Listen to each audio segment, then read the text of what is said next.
According to Dr. Michael G. McKee, for many years the changes in technology came slowly, and then, all of a sudden, technology started to explode. It's like living on a different planet in terms of potential social interactions and communications as compared to 50 years ago. In 1876, the telephone was invented by Alexander Graham Bell. In 1829, the electric typewriter was invented.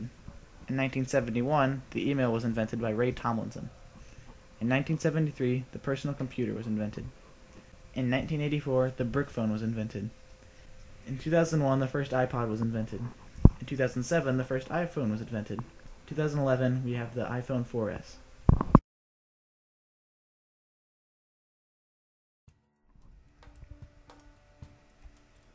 With the newest and improved technology becoming more inexpensive and accessible to the general population, communication is at our fingertips. The internet, mobile devices, television, and phones have all shrunk our world and contributed to an increased awareness of anything that may impact or influence our environment. For example, we have streaming friends information from social networking sites like Facebook. At any point in time, we know exactly what our friends are doing. We can stream stock market data for specific stocks that interest us. We can look up sports scores online. Basically anything. Our world becomes smaller because it is connected at all times through these innovations. Although these innovations have great benefits, they may also have detrimental effects to our communication skills. Think about it. Social networking sites, instant messaging, and cellular devices all allow people to communicate instantaneously without any personal interactions. This can't be good. Our group set out to find the psychological effects that technology has on people and what happens once the technology is taken away. Here's a quick video showing how social media connects people all the way around the world.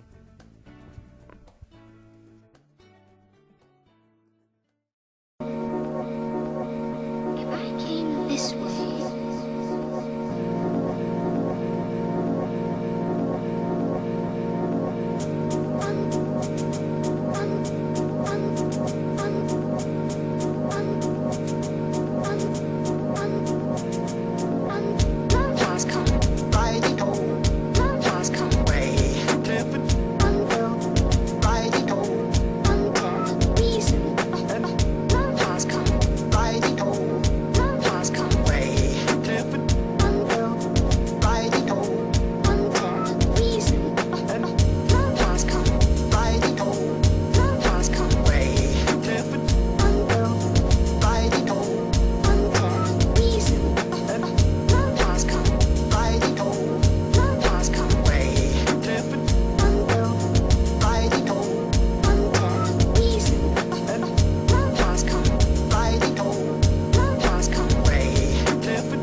when I get home, I shall write a book about this place.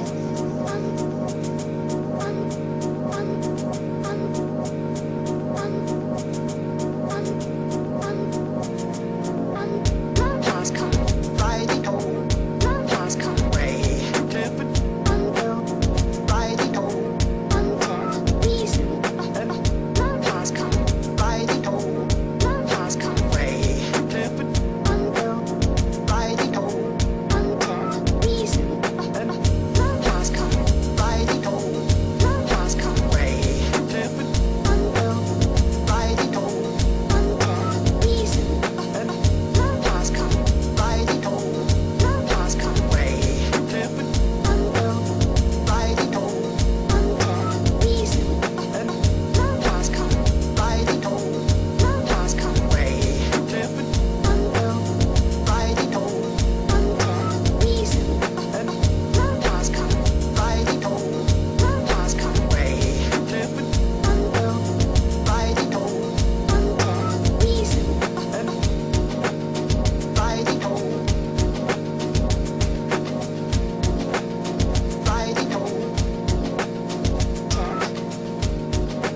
And we decided that we thought if we did communication skills and how technology, like, how it affects everyday life and like how it's changed generations, like communication throughout generations.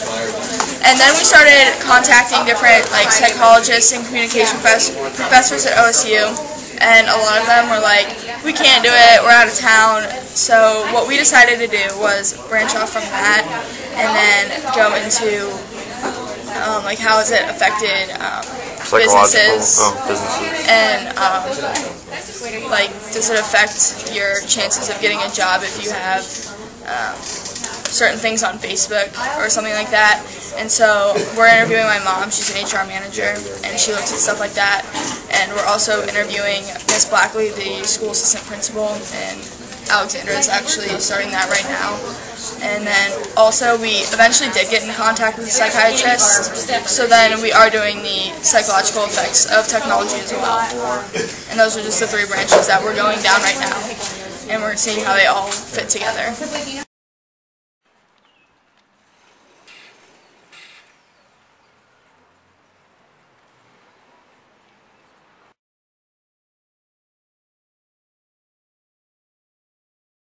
What psychological effects or disorders has technology caused? Okay. Well, first, we don't know what anything has been caused because we can only find out about cause and effect in a lab. But we do see some effects from technology, and one of the ones that stands out the most is probably ADHD. So, or some people call it ADD. And that we're seeing a lot of people who have trouble focusing on one task, especially younger people, because they've grown up with all of the change from one thing to the next so quickly that they seem to have trouble focusing. So, and then I guess you could argue maybe that some people have more problems with depression just because they get so engaged in this world that isn't real, and sometimes that cuts down on their interaction with other people, which is the interaction with other people tends to help keep us not depressed. How do these, like ADHD, how does that affect everyday life? Well, ADHD is, you have trouble focusing on a particular task. And we think about it especially when students are in a classroom and we're asking them to pay attention to a lecture, and in college we're looking at, 2.5-hour lectures. And they actually say that most people's attention span is only good for 8 to 10 minutes. And then after that they don't catch as much of what you're actually saying. And that's just getting worse. And so you sit in a college classroom, and the second that you start to bore people, they're on their phones or they're on their computer, or they're not paying attention to you in some way. So it's become more and more of a struggle, at least as a teacher, to keep everybody's attention in class. And so I'm constantly battling, because you can see everything from up front, I'm constantly battling with the technology. Another thing that you run into is that people are constantly checking up what you're saying with the technology. So there's less trust in an authority and more trust in the internet, which sometimes is frustrating because people are looking at resources that aren't very reliable. I kind of got off topic there, but it's okay. That was good.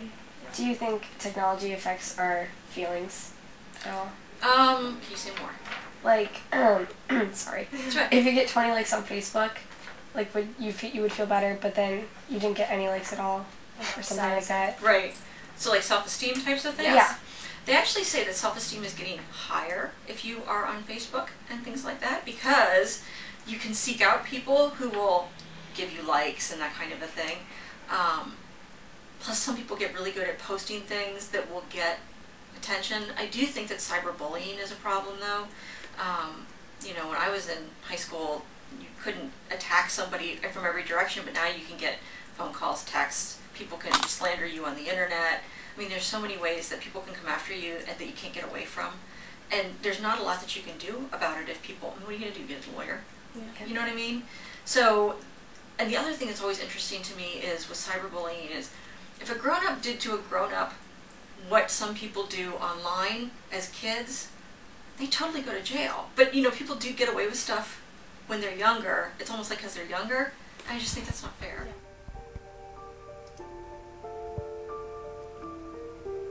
The number of teens affected by cyberbullying increases in large magnitudes each year. A recent study states 42% of kids have been bullied while online, and 1 in 4 has had it happen more than once. 35% of kids have been threatened online,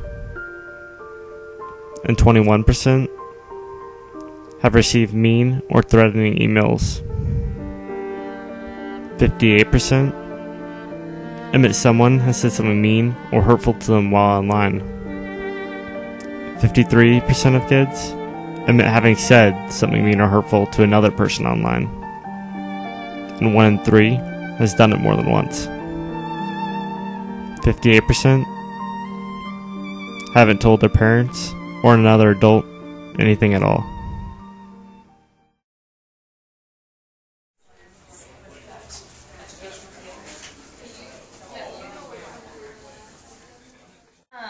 So, in your opinion, your personal opinion, what do you think about social media overall? Just the use of it. Well, I think social media is a fantastic thing. I mean, it's part of our culture. It's part of the way this generation is being brought up.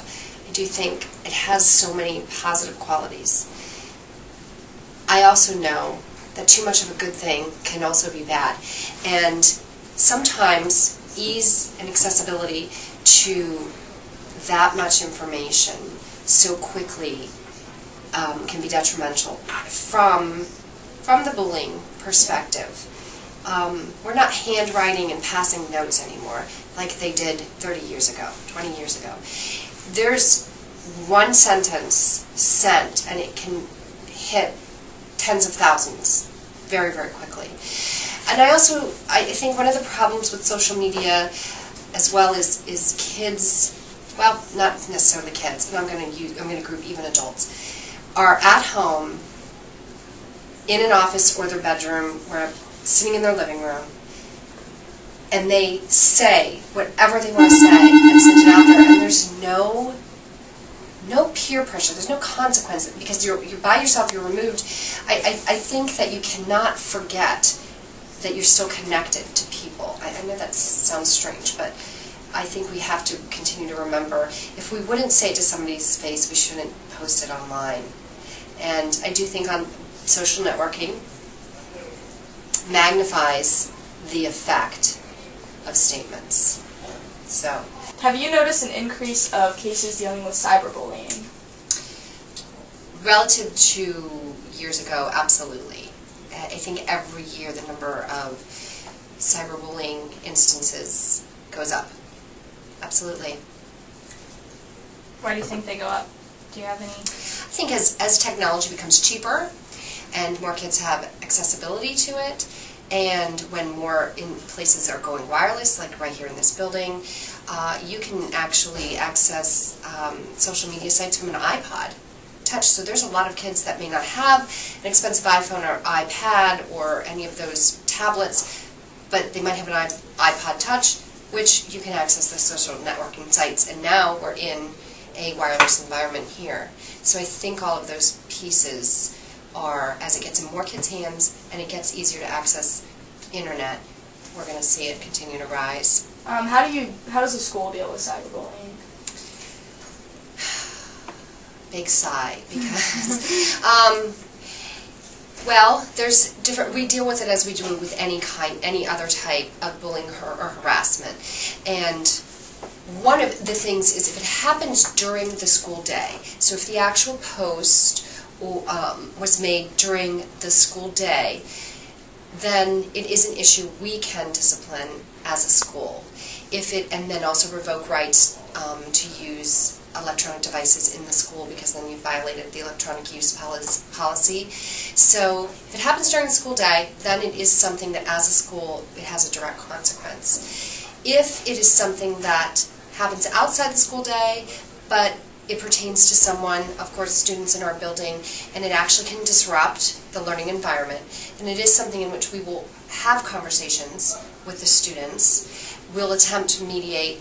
We will have conversations with the parents, let them know that a certain post is there, how it's disrupting the learning process, and encourage the parents to step in. That particular instance, we can't necessarily give a consequence because it happened during the school day. In some cases, if the threat is to do harm to someone, or the bullying suggests that, then that becomes a police issue, in which case, it doesn't matter when it occurs, then we do refer it to our school resource officer. According to the Cyberbullying Research Center, about 20% of children aged 11 to 18 have been victims of cyberbullying. Many states have existing criminal and civil solutions to deal with the harms of cyberbullying. The Cyberbullying Research Center states that extreme cases would fall under criminal harassment, stalking laws, or pursue civil action for intentional infliction of emotional distress or defamation.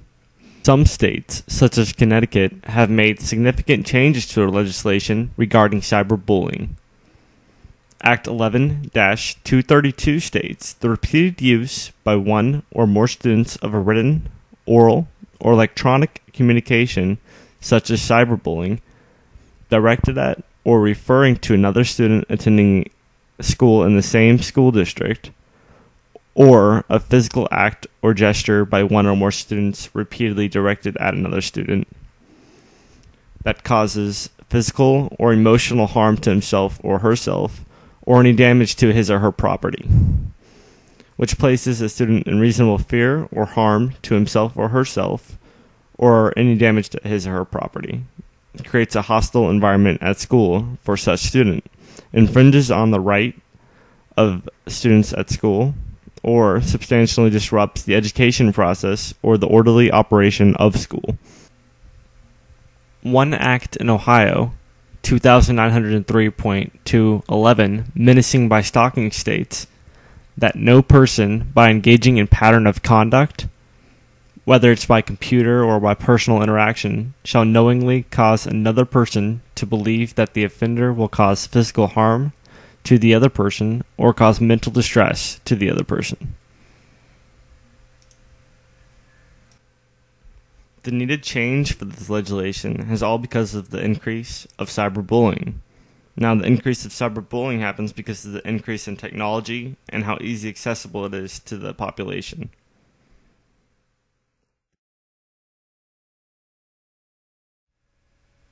Many people say things in person that they wouldn't normally say online. And with competition of grades, extracurricular activities, and such high standards for colleges, many schools utilize these social networking sites in order to choose applicants. Now, universities, college admissions offices are accessing social networking sites. They're asking if students have social networking sites, and at part of the interview process, we're interviewing right now for teachers for next year. One question that we do ask candidates is, do you have anything on a social networking site that you would not like us to see, or that you would be embarrassed as a teacher to be on there? And then we ask them if they'd be willing to show us. So it is something that can come back to haunt you for a very long time. And because academics are becoming so rigorous across the country, we have so many kids that are getting perfect scores on ACTs, that are getting over 4.0s, that are taking 5 AP courses. We have so many students elevated to that top level that colleges need to find a way to, when all of those things are equal, they have to find a way to pick. And if they start bringing in social networking sites and say, whew, this really speaks to this individual's character, look what they're posting, that is not someone we want representing our university.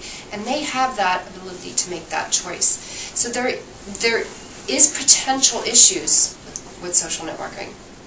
Getting into college, or the resumes, like, do you ever look at social media sites or anything like that? Well, that's a good question. I think that a lot of places look at social media sites, and one of the probably scariest things about the internet is what goes on the internet stays on the internet forever. And a lot of people, I think, don't realize that. They think that if they make their Facebook group or Facebook closed, or they only post it to a restricted place, that doesn't protect you, because stuff is so easy to find on the internet, and people are so easy to find on the internet. And like, even I have students that friend me on Facebook, which is fine. I'm totally comfortable with that. And I actually have a Facebook group for my students. But then they'll friend me. And like, I had one guy who posted smoking hookah and studying for psychology, and I'm like, oh, I didn't need to see that. You know, I don't want to know that. Or then he got mad later and he was like, screw psychology. That's not what he said. He was actually much more explicit than that. And so, you know, I was teasing him the next day. I was like, you're having some trouble studying. And he was like, oh, I'm so embarrassed that you saw that. And I'm like, but you friended me. You know what I mean? Yeah.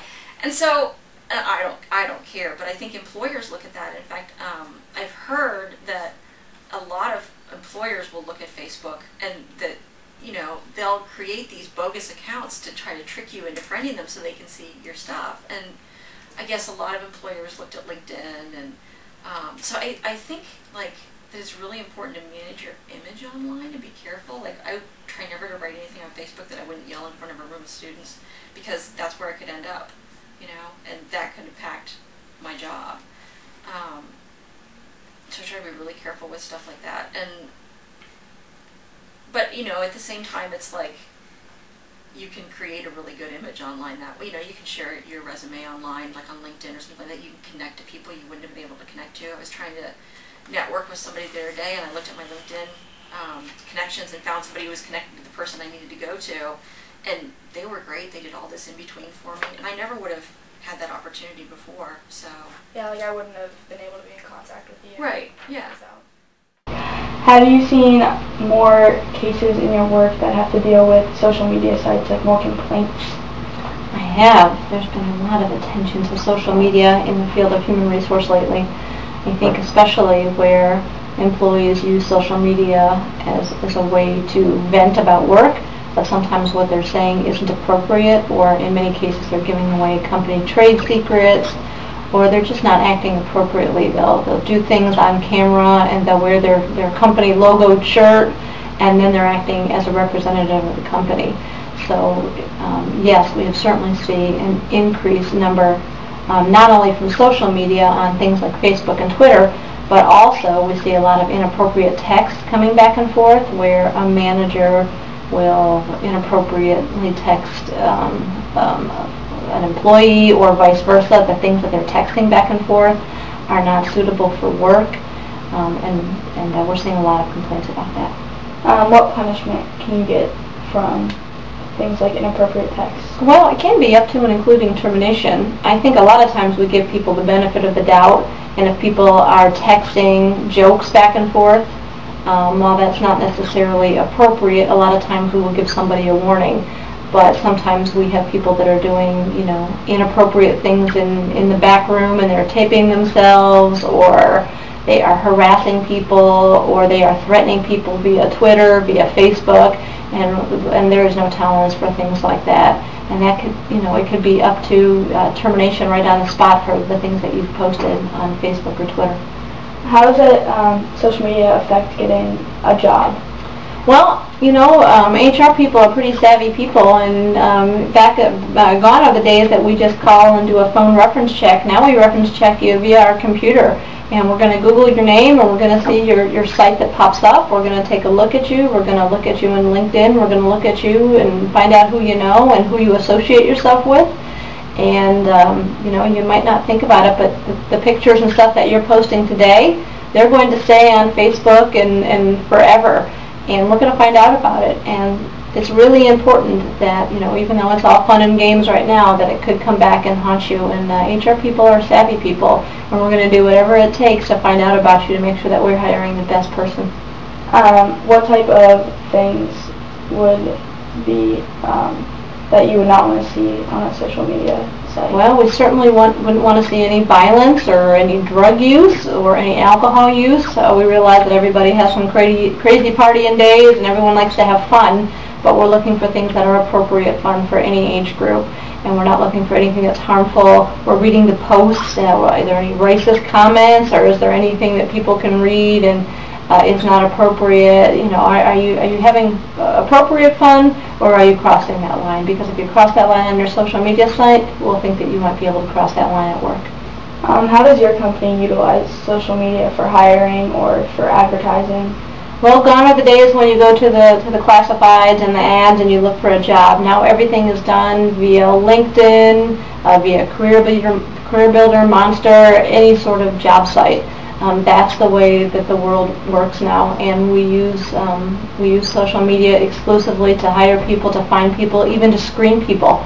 a lot of job sites, you know, when you go into Target and such and you see those kiosks, they're going to ask you a bunch of kind of knockout questions. The computer does a lot of the pre-work that used to be done by an old personnel manager. Do you contact future employees differently, like through email or? Almost exclusively through email. We rarely make phone. You might make a phone contact that first time, but after that, everything is done via email. And through these emails, can you tell a lot about a person? Like if they don't have good grammar, does that exclude them from being interviewed? Absolutely. You know, just like they say, the resume is the first thing that someone notices about you. When I'm emailing you back and forth prior to you starting work, I'm looking for things like your grammar. Are you using text language, or are you actually spelling out the words and using the human language? And does it look like the way it's supposed to? It needs to be professional, and it needs to represent who you are. It's a job. It's professionalism from day one.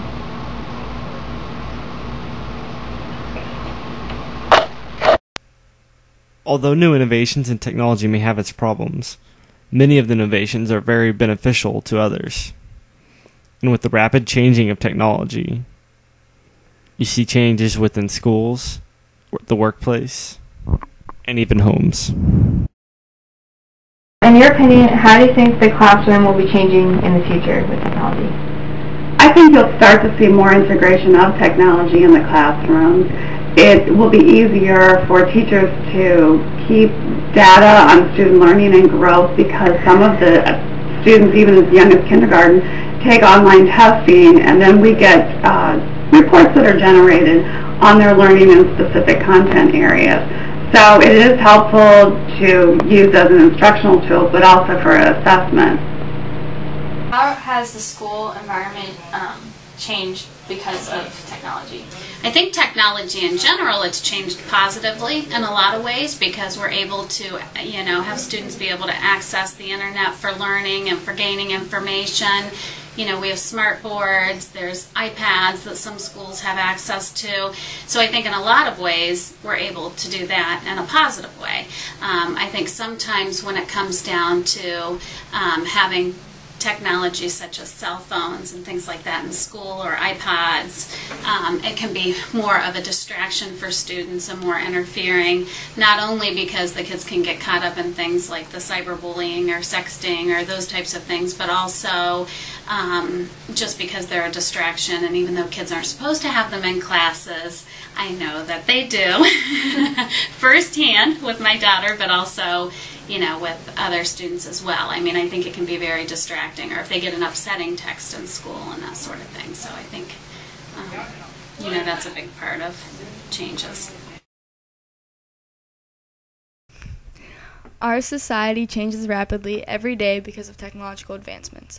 Computers, iPods, iPhones, smartphones, and iPads have allowed everyone with a computer or smartphone to be connected to friends and family, get information easier and faster.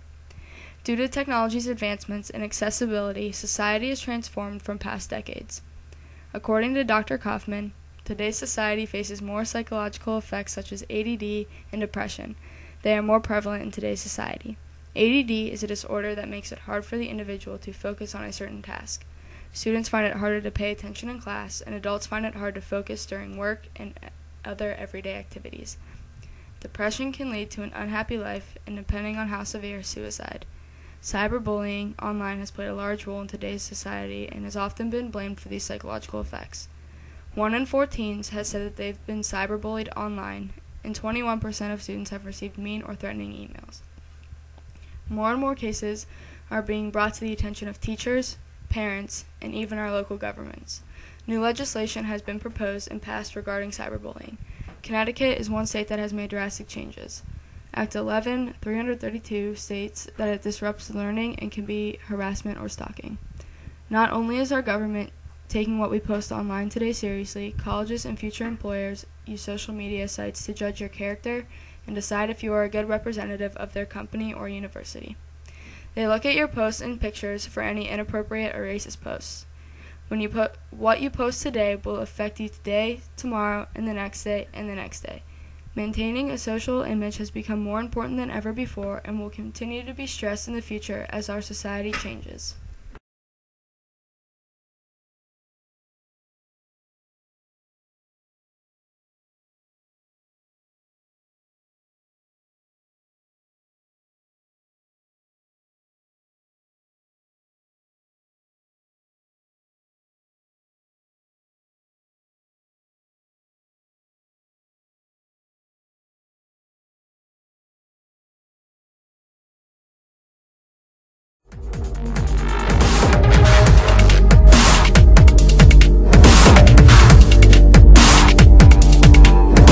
I know I took your job, but how does it make you feel?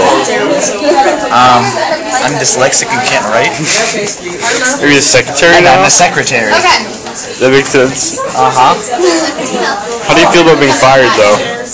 Pretty biased. I'm Star's pretty biased. She hired me. She hired me. Different Star. Meltdown. Look at her.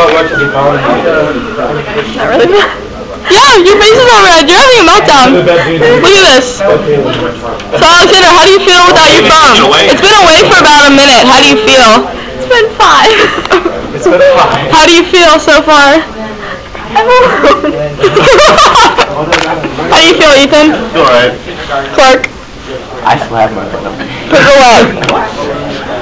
How do you feel now? I can still use it for music, right? Yeah, for music. Oh, right. Thank God. No, I'm fine. That's all I need. Star, how are you? I'm fine. I don't really miss my phone at all.